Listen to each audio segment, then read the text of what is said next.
Hello again and welcome. I'm here with Joanne Verikios, who is actually phoning in from Australia. So welcome, Joanne. We're so glad to speak with you today.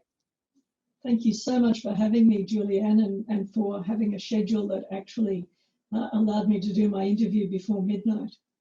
Definitely, definitely. Well, I love Australia and all things Australia, so it's an honor to speak with you. And we're going to talk a little bit about your book that was submitted for this year's festival, Winning Horsemanship, A Judge's Secrets and Tips for Your Success. So the title captured me right away when I read it. Can you tell us a little bit about what your purpose was in writing the book, your version of the topic, and why you decided to write it?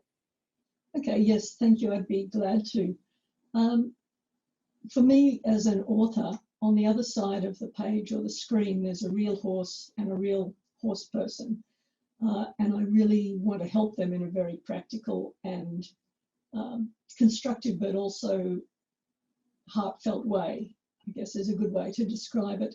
So what I'm trying to do with the book is to convey better horsemanship through knowledge of horses, but also through personal development.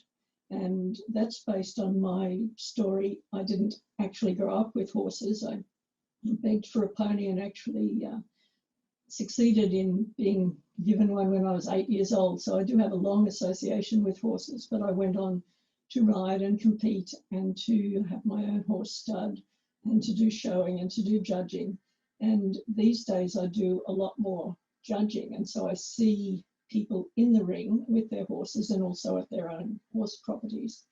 And often I can see ways that just simple things would help them a great deal to be happier with their horse, with their performance, and how the horses could feel better with their humans too.